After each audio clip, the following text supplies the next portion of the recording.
Assalamualaikum warahmatullahi wabarakatuh. Yang terhormat Bapak pengampu dosen filsafat Islam, yaitu Bapak Fajarus Shodiq SAG. Baik, di sini saya akan memperkenalkan diri terlebih dahulu, yaitu saya Ahmad Fajri Zen dari Prodi Agama Islam semester 3. Akan mempresentasikan tentang filsafat iluminasi bagi Suhrawardi. Sebelumnya saya akan menjelaskan apa yang dimaksud dengan iluminasi tersebut. Iluminasi yaitu suatu aliran filsafat atau penggabungan antara filsafat dengan tasawuf untuk memahami kenyataan, di mana cahaya ilahi adalah simbol utama dari filsafat Islam. Baik, langsung saja di sini pemikiran Suhrawardi ya. Menurutnya, hikmah kebenaran itu abadi, tidak terbagi-bagi. Adapun sumber-sumber ajaran filsafat iluminasi memiliki 7 sumber, yaitu yang pertama wahyu ilahi, yang kedua ajaran kenabian, yang ketiga ajaran filsafat, 4 ajaran Persia kuno, 5 ajaran para filsuf timur, 6 ajaran sufisme, yang terakhir yaitu ajaran filsafat Islam. Dari wahyu ilahi. Sebelumnya mohon maaf, di sini agak ramai, jadi mohon dimaklumi.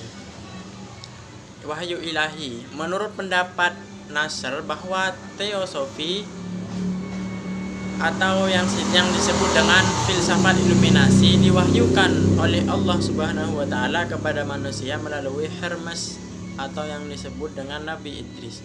Oleh karena teosofi berasal dari wahyu Allah kepada Hermes. Yang kedua, ajaran kenabian, yaitu teosofi Hermes sendiri berbagai peletak dasar ilmu iluminasi teosofi. Teosofi yaitu filsafat iluminasi ya.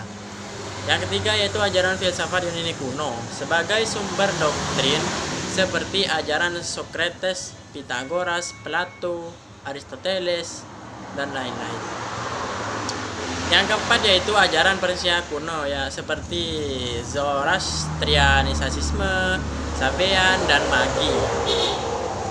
Yang kelima yaitu ajaran pada para filosofi timur, seperti ajaran sejumlah teosof India dan Buddha.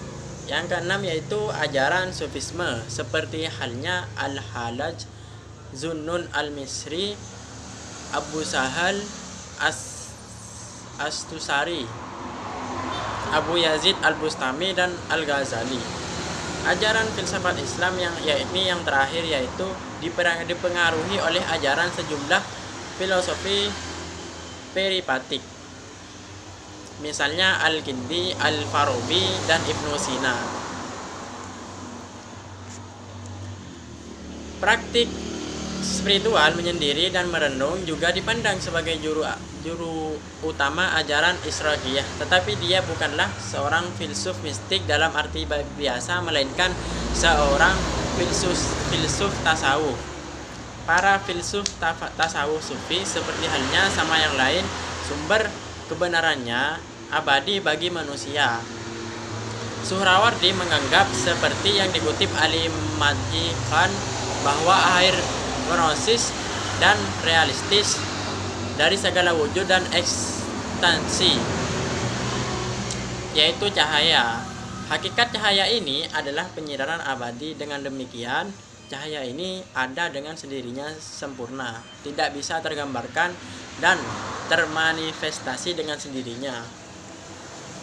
Suhrawardi menyatakan bahwa orang-orang yang mengabadikan hidup untuk beribadah kepada Allah Subhanahu wa taala akan memperoleh pengetahuan rahasia atau akan mencapai kekuatan para wahli gitu, dan memperoleh mukjizat. Yang paling baik adalah berbagai bentuk cahaya yang memanifestasikan diri kepada pengembara spiritual. Dengan semua perjuangan batin ini, manusia dapat naik ke derajat peniadaan diri dengan meninggalkan hasrat material dunia, raga dan pengetahuan, yakni ketika jiwa menjadi cermin yang memantulkan cahaya Allah dan jiwa menyaksikan citra sang cahayanya tersebut. Di sini mohon maaf sebelumnya, barusan masih ada kesalahan teknis. Saya lanjut ya. Menurut pengkajian para sufi, para ahli hikmah atau filosof, yaitu menuntun cahaya kebenaran dari segala cahaya adalah Allah Subhanahu wa taala. Ahli sufi sangat mementingkan unsur perasaan dengan mewakilkan nas yang selaras dan serasi dengan perasaan tasawuf. Unsur inilah yang mempengaruhi ajaran Suhrawardi. Dapat disimpulkan bahwa pembahasan filsafat Israq Suhrawardi adalah berdasarkan atas perasaan kerohanian dalam halwat. Dari beberapa penjelasan barusan dapat disimpulkan dalam filsafat iluminasi bahwa eksistensi cahaya dapat juga dimaknai dengan iluminasi. Bahwa eksistensi cahaya dapat juga dimaknai dengan kebaikan, dan non cahaya dinamai sebagai kejahatan. Sebagaimana cahaya menerangi kegelapan, demikian halnya kebaikan dapat menggugurkan kejahatan. Aliran ini akan mengharmonisasikan spiritualitas dan filsafat untuk meraih kebijaksanaan.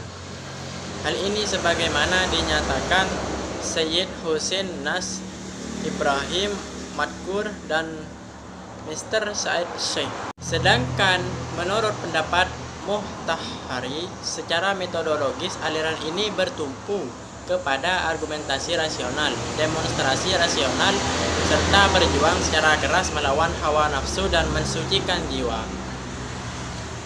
Menurut Hussein Zai, sebagaimana dikutip oleh Ja'fajar Siddiq, metode pencapaian pengetahuan perspektif filsafat iluminasi yakni tahap pertama harus melakukan sejumlah persiapan awal, meninggalkan kenikmatan dunia dan melakukan sejumlah hal yang seperti beruzlah selama 40 hari, tidak makan daging dan mempersiapkan diri untuk menerima ilham dan wahyu. Yang kedua, tahap iluminasi yakni ketika filsuf mencapai visi melihat cahaya ilahi akan memasuki wujudnya sehingga memperoleh ilmu yang hakiki, sebuah ilmu dasar bagi ilmu sejati. Yang ketiga yaitu filsuf mengkonstruksikan ilmu tersebut dengan menggunakan filsafat diskursif. Pengalaman itu diuji dengan demonstrasi Aristotelian. Tahap keempat yaitu tahap dokumentasi, yaitu filsuf mulai menuliskan hasil konstruksi atas pengalaman secara diskursif itu. Jadi, filsafat iluminasi diturunkan dalam bentuk tulisan. Tahapan-tahapan ini sebagaimana telah diuraikan Suhrawardi Al-Maktul dalam kitabnya Hikmat Al-Israq. Suhrawardi mulai dari tahapan pertama dapat dilihat para sufi antara kenikmatan duniawi yang berwujud harta benda serta lainnya, dan kemiskinan dan kesulitan adalah tidak ada perbedaannya. Semua yang dirasakan dan dimilikinya sama saja, tidak ada bedanya. Tidak lain adalah ujian yang diberikan Allah di dunia fana.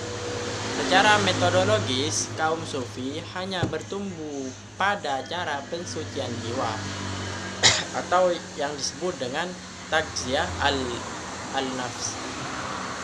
Setelah sufi menjalani semua tahapan ini, pada umumnya seorang filsuf teosofi meningkatkan kemuliaannya, mistiknya naik menjadi perenungan sifat-sifat ilahi, dan puncaknya seluruh kesadarannya melebur ia mengalami transubstansiasi.